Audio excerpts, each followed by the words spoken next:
Welcome back to the show. We got a great one lined up for you. Somebody roll that beautiful intro.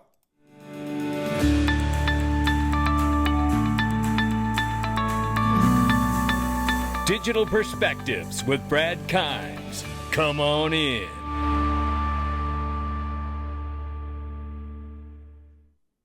Welcome back to the show. You can follow us on Twitter, YouTube, and digperspectives.com for exclusive content. Right now, I want to let everybody know if you want it, it's here, but not for much longer. Ladies and gentlemen, it's the DPMG group. You go to digperspectives.com to join. We're doing a case study on trust, how to protect your assets, how to protect your family. Yeah, growing our millionaire mindset along with our millionaire portfolios. Yeah, and I tell you, none of this gets talked about on the channel, but this is what we're doing in the group. You want to learn how to use XRP Ledger Automated Market Makers or gap fill your knowledge in this space. We have so many groups, lessons, and things of that nature in there to help you out, let alone a private weekly call. We know you can't keep up with everything. Life is moving fast, but let me tell you something. This is a great place for you to come in and gap fill in the areas you need to. We are building wealth mindsets in this group, and we're taking real action. Again, just the case study alone work we're doing on trust is worth the price of admission. It's less than $2 a day to belong to this group and get that weekly private call and access to all that information and the resources and knowledge of the rest of the members in this group who are highly successful, a lot of them, and very knowledgeable. I tell you, this is a remarkable opportunity to join the DPMG, but that window is closing soon. So do not mess around.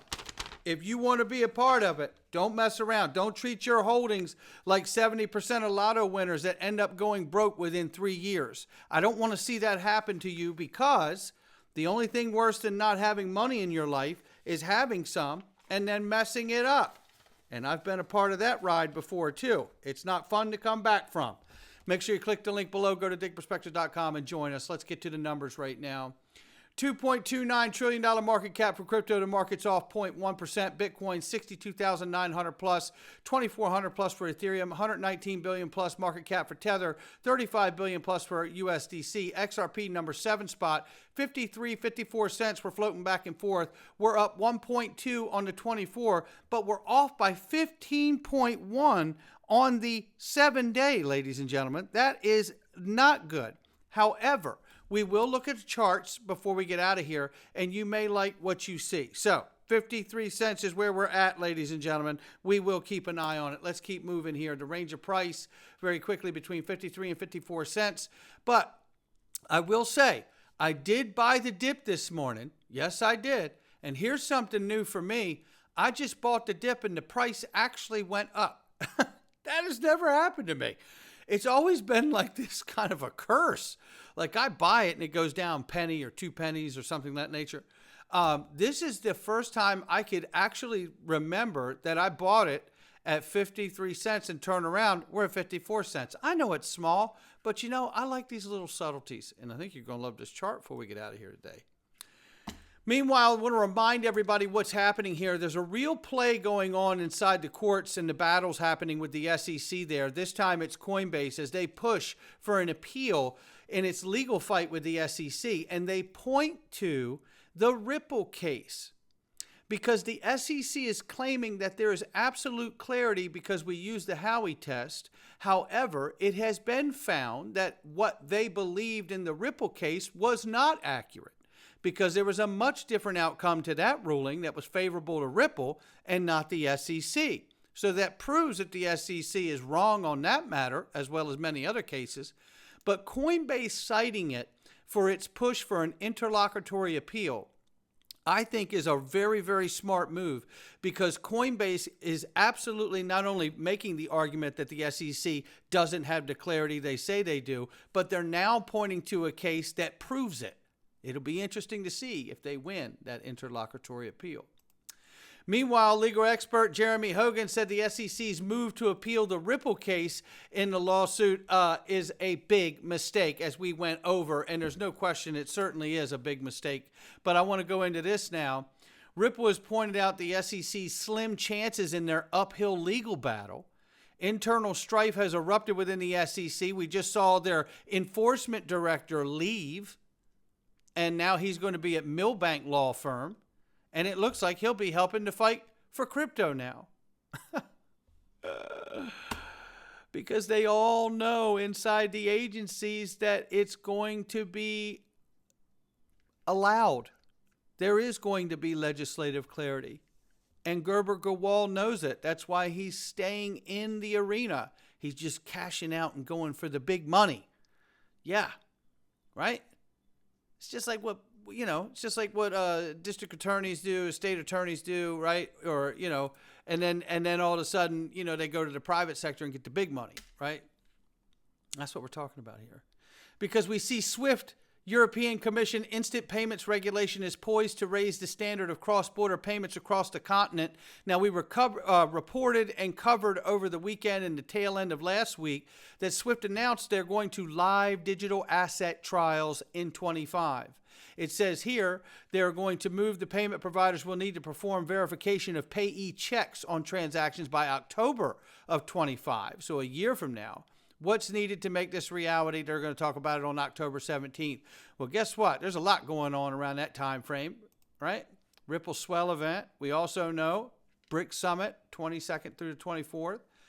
Ripple has partnered with the largest cryptocurrency exchange in Brazil, Mercado Bitcoin, to enable crypto-based cross-border payments in the country.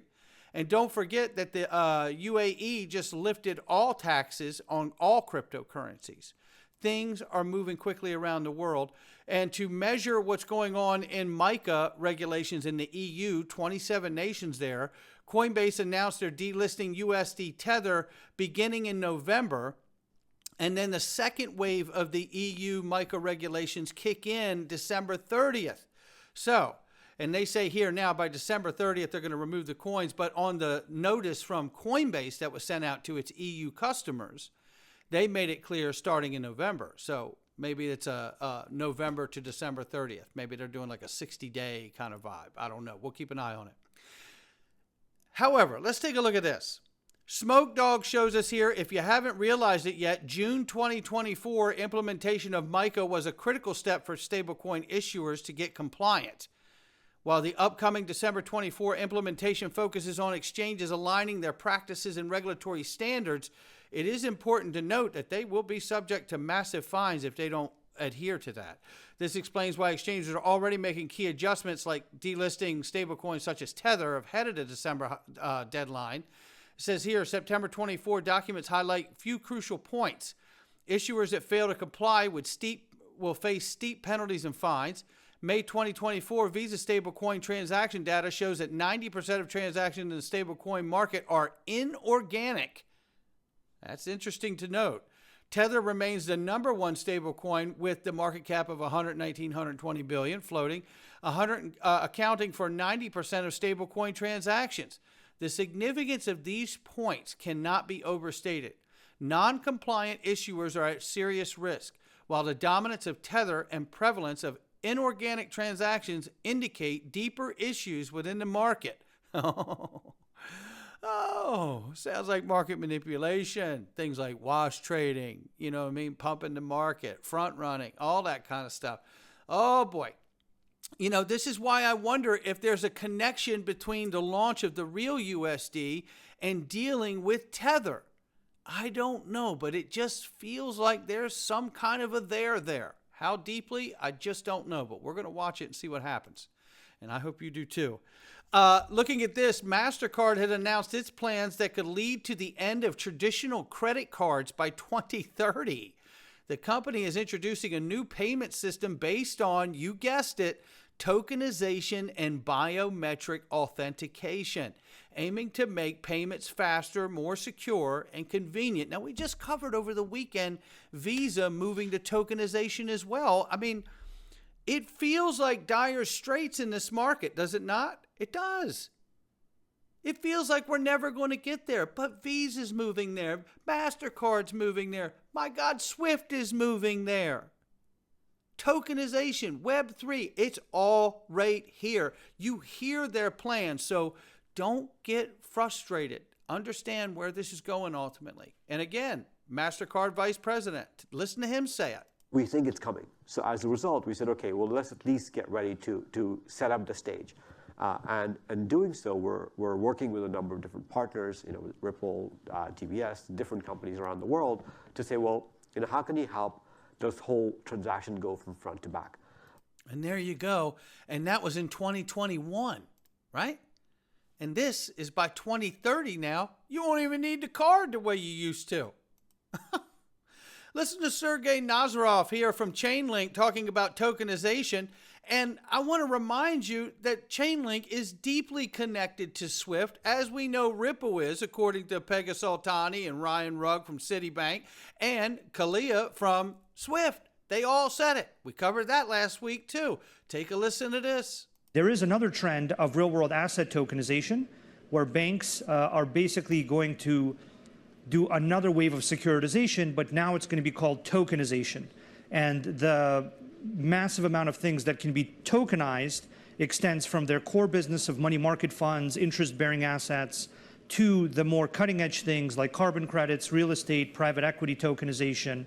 So really, I think the offering of already existing cryptocurrency products in a legally compliant wrapper is meeting current client demand because they understand what cryptocurrency is. And the next stage is not for asset managers and banks to simply repackage existing cryptocurrencies, but to make their own tokens. There is another trend of real-world asset tokenization. Right there. They're coming in with their own tokens, right? Doesn't this play into what I've talked about, where we're going to see these non-bank private issuance of stable coins? Because the first thing is making sure that the US dollar doesn't completely collapse. Yeah. How about that for a notion? If 90% of all transactions are happening through Tether, then what do we know? The digital dollar is the most demand instrument in the crypto space. Hello. Welcome to the party. So, that's why I feel like there's really something special coming with the launch of the real USD, because I understand that Circle, Paxos, Ripple, Stellar are all, I believe, pillars to the U.S. market infrastructure for the new digital economy that will obviously tie into the world, to serve the world. And obviously there's deep global relationships, so I'm not suggesting it's just here. I'm just saying the United States market infrastructure presence has not been realized the way it has in other areas of the world. But they have it.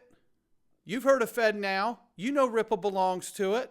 That is the domestic U.S. infrastructure.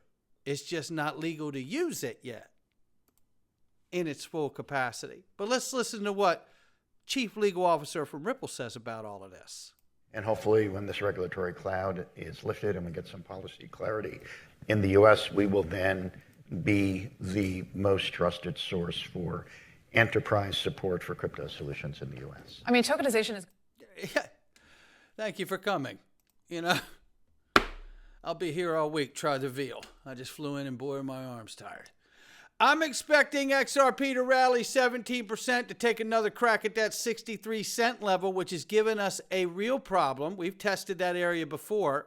We know we need to be above the 64 cent level as support, not resistance. It needs to be our support level to challenge the next micro target of 75 cents. We get above that, then we can start talking about all that fun stuff like $1, $5, new all-time highs and the rest of it, and the $44 that we covered last week or this weekend with Egg Crypto here.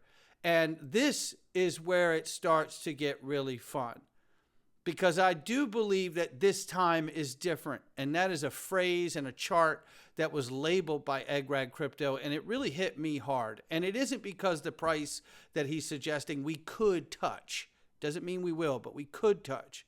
But to me, what it does is say, it is going to be different this time. It does have a chance to be different because institutions will be coming in at a level that we've never seen before.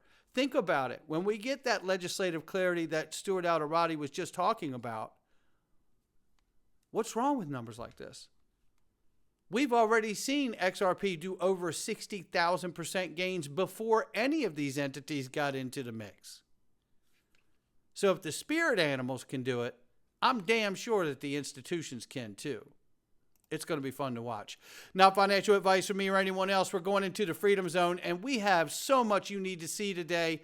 I tell you, look, you know about the World Economic Forum. I know about the World Economic Forum, but there's some other people that know about it too, and it may just be the people we need to know about it. And that may start to feel like a word that I don't really use a lot. Hope. I hope you'll join us. digperspectives.com. Click the Freedom Zone and come on in. All right, welcome back. Let's get started.